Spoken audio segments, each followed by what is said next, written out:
guys, so this is the fire staff, basic, simple.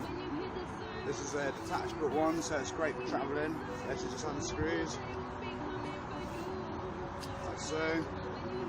Top tip though, never unscrew them too much, because if you unscrew them too much, what you're going to end up doing, I'm not going to try and do it now, so screw my stuff, I'll do it.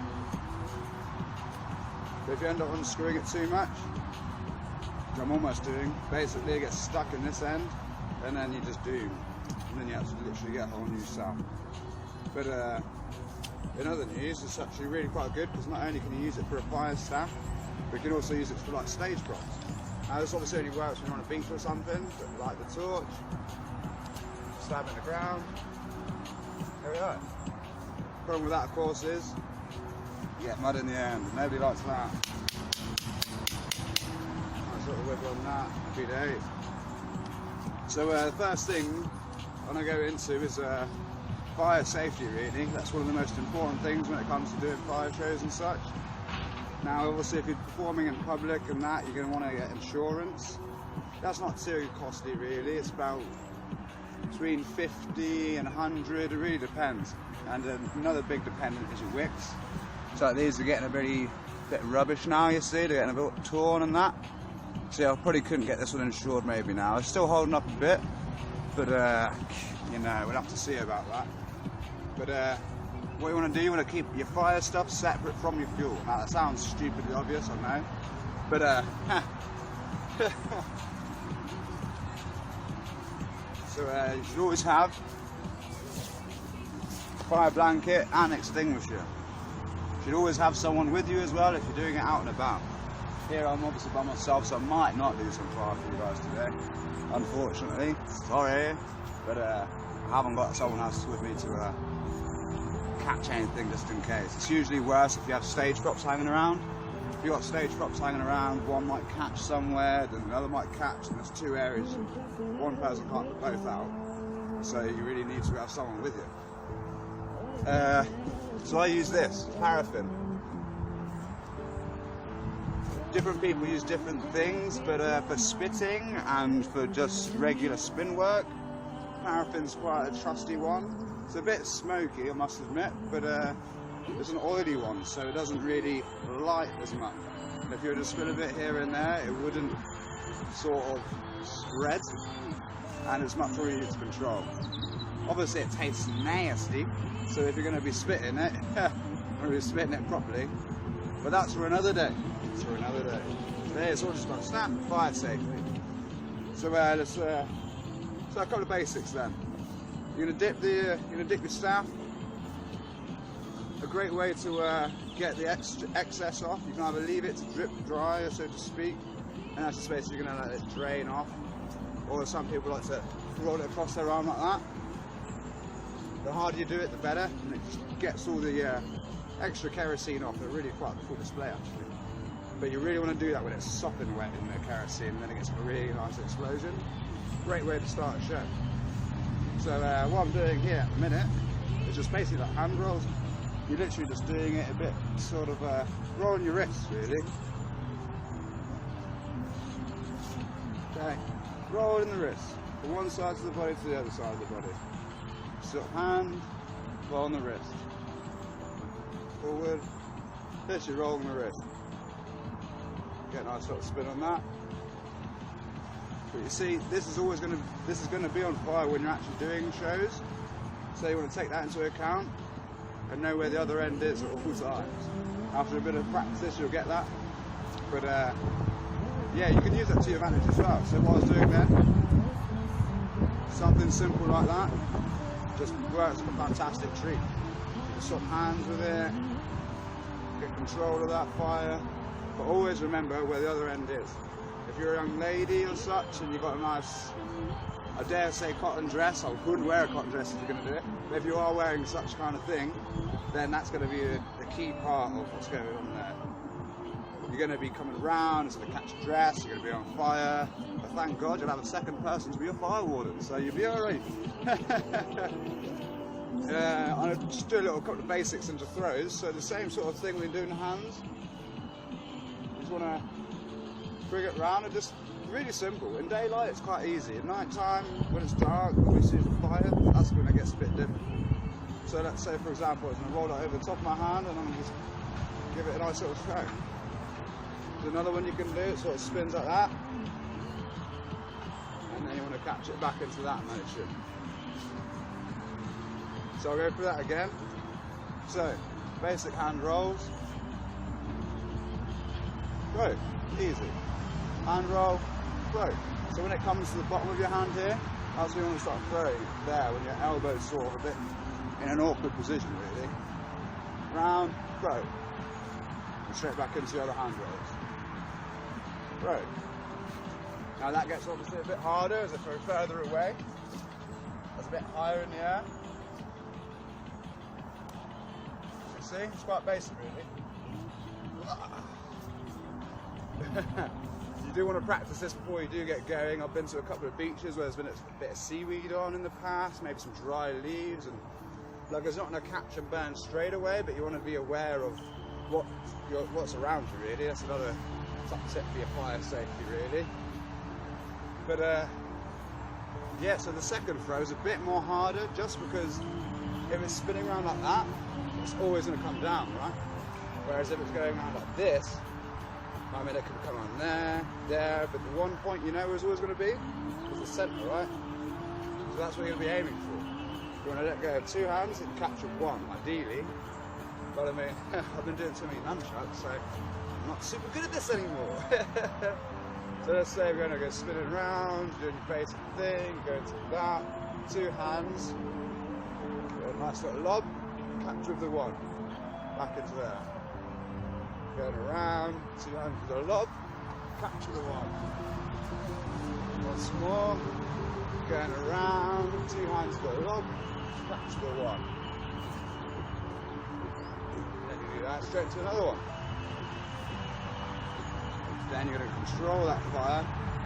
It's a bit like being at a party really, or like an old school disco that you might have been at when you were a bit younger. You tend to get one really rubbish song, followed by a good song, and then another rubbish song, so it sort of makes the good song even better really.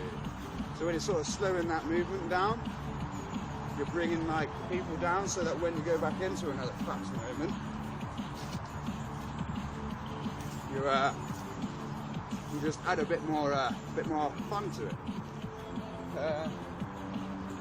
For those daring people that want to risk it for a biscuit, there's one little move that I do. It's not really a fire snap trick, but it's more of like an agility-wise trick really.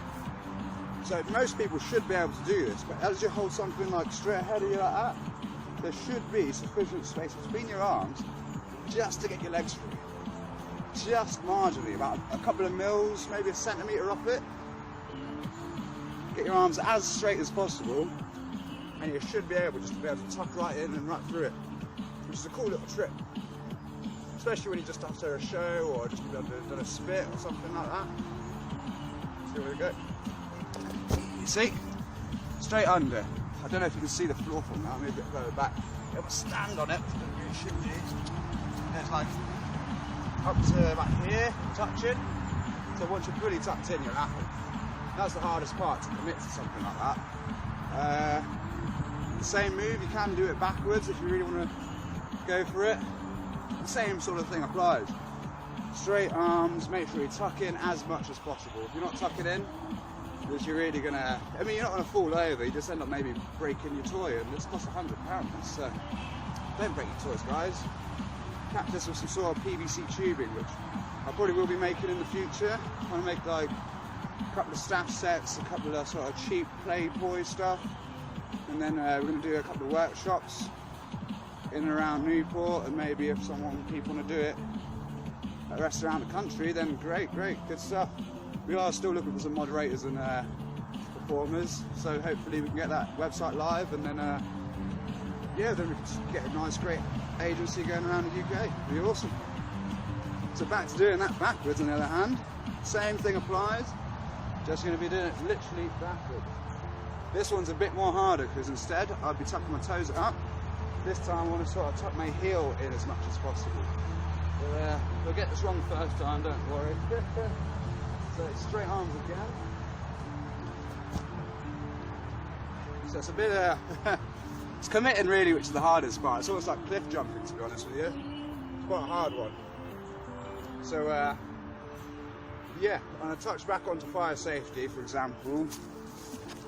So let's say my fire area, it wouldn't be here normally because I'm performing here. It'd usually be to the right or to the left of the camera where you guys are. But you want to keep everything as separate as possible. And also, don't let your fire blanket get into this state. It's terrible, that is. That's no good for nobody. That's going in the bin when I get home. So now I'll show you a little bit sadly. But this is the kind of distance you really want between your things. So I'm going to just run across there, grab it, put over that out. It shouldn't really start from there anyway, really. Being paraffin, it doesn't really ignite as such. I remember in Cambodia, at one point, they had a lit wick, and they ended up just dipping it in the kerosene. Like dipping it as it is lit. It just shows how slow it is to light. Now when it comes to breathing and eating, people do use different fuels for that. I haven't done that myself personally. I am going to start doing it though, for sure.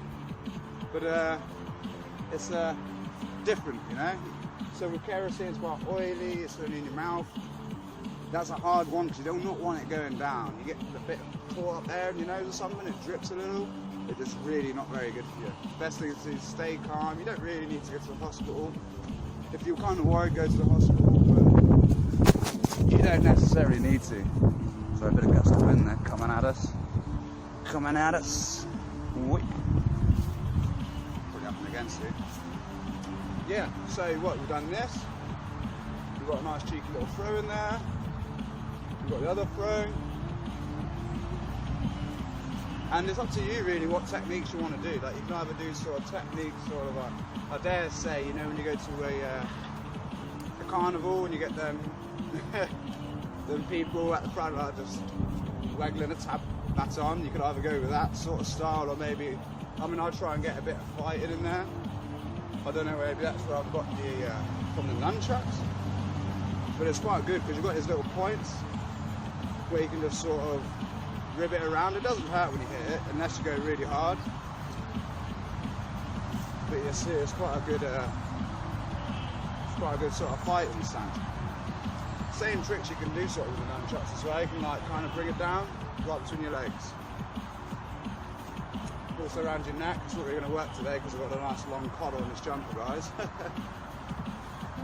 But yeah, I did send a link in the group so that if you want to get any of your own fire toys or practice toys, the LED ones are going to be an up and coming thing for sure, you know. As soon as nightclubs are open again, there's going to be a, well, if they're open again, it's going to be a really nice blowout, right? But I mean, ideally with this, we're going to get some merchandise ready, so you won't see me in this again, hopefully in a couple of weeks' time. I'll be wearing something with fire on the side. I'll be looking a lot sweeter, to be honest. I'm really contemplating where this is from now that I'm here. Don't forget to like and share the page, guys. If you can like and share it, you know, it's always good. We can reach out to a few more people, maybe get a few more clients that are having a wedding and they want to see a fire show. But yeah, I'm going to hold off on teaching you the fire spitting for now, because that is a lot more of a technical one, and you need to have a good level of atomization. So we'll just go through this a bit more really. We've got the fire safety. I'll touch on that again once more at the end, just to go over it one last time, because you know it's one of the most important things really. And you know, I've had the fire brigade come down to me and that, but once they see that you've got all of the gear for like fire safety and that, they tend not to bother you really. Especially when you've got the second person there keeping an eye on things, then you're pretty much sweet. In a public place, you might want them to wear some sort of high-vis jackets. If they're not wearing high-vis, then it's quite hard to spot them, and then they might actually pull you up on that. But yeah, it's for another thing really. So we've got a bit of throws, we've got a bit of fighting technique.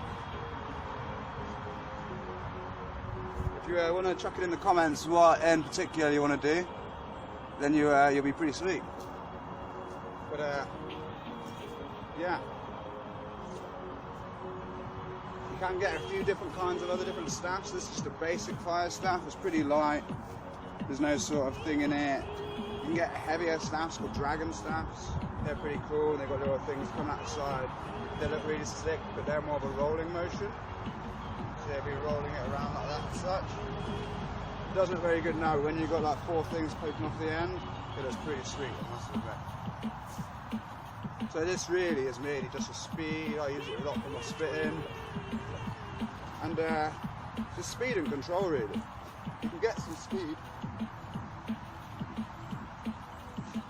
out of it, for sure. But only go as fast as you can. There's been a couple of times I've gone a bit too fast and you just literally can't even hold on to it. Especially with when I do my nunchucks, they literally fly out my hands. It's absolutely insane. But especially depending where you are. I mean, here on a sort of a wet field, it rained yesterday. The weather's pretty sweet now, so I mean, I'm pretty chuffed with it. But if you say somewhere like a beach, Llandudno, lots of dry seaweed. I know you're next to the sea, but water doesn't really do good on an oily fuel. That's the worst thing, choosing oily fuel. If you want to use like a powder extinguisher, really, kind of the ones you might get in the kitchen is what you want to use. So I don't know what name this is for this, but this is like a cool one. And that is kind of a perfect lead into that head throw. See? Pretty sweet. Now when you see people in Asia doing it, they're just always about the speed. Sometimes they don't have wicks at the end, they have quite long wicks down to about here or such. And they'll literally just be there just spinning it, just constantly like that. A couple of throws in there for a good measure and they'll just be literally spinning it in that. But because the wick's so much smaller on this one, it gives you more space in your hand. So if you want to sort of bring it out into the crowd, you can sort of come out a bit. Obviously when your hand's down there, when it comes back round, it's going to be a lot closer, so keep that into consideration when you're doing that kind of thing. Yeah, so what we've got, hand rolls, throws, other throws. This is so much easier to do in daylight. So if you don't feel proficient enough, only do it sort of like sunset, latest. It gives you a good opportunity to actually see what you're actually doing. A few times, well in fact almost every time these days, and that's getting darker in the UK, I tend to do it at night time, sort of 8, 9, I finish work at 10, so half 10 maybe sometime. But if you can get it at sunset, you can actually see what you're doing, instead of just 2 dots of flame. It's quite difficult to see what you're catching when you can't see none of this middle bit. It's really quite difficult. Especially when you've got the brightness of the flame. At the end it's not so bad because the wicks sort of diminish the fire, so you get a nice glowing blue colour, and that's sort of when you really want to go fast to put it out. So if you use like if they're blue now and it's going out, one wick's gone out, you grab that, and then give it a nice little swoosh like that, almost like a baseball, and then that should be enough to put the fire out, and then it's a really cool ending as well. So you can always just carry on like that until it goes out. But if it doesn't go out, you're going to be killing off a lot of energy during that, for sure, I can tell you that much. Yeah, like I say, this stuff comes from Cambodia. Technically Australia, so I bought it from Australia to Cambodia and I bought it off of them. I got my nunchucks from Home of Koi, but there's so many other places you can get toys from. It's surprising how many places do it, really.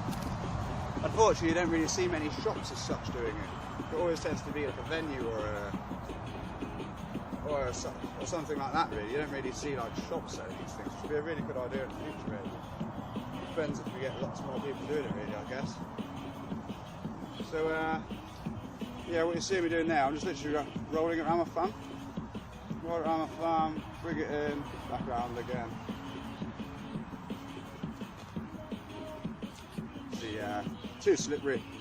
If you didn't have this on, you can sort of wrap it around your neck and it sort of grips a lot better. So when it comes to summer days, that's the good time to be doing that kind of shenanigans. You can do it double-handed, or just single-handed?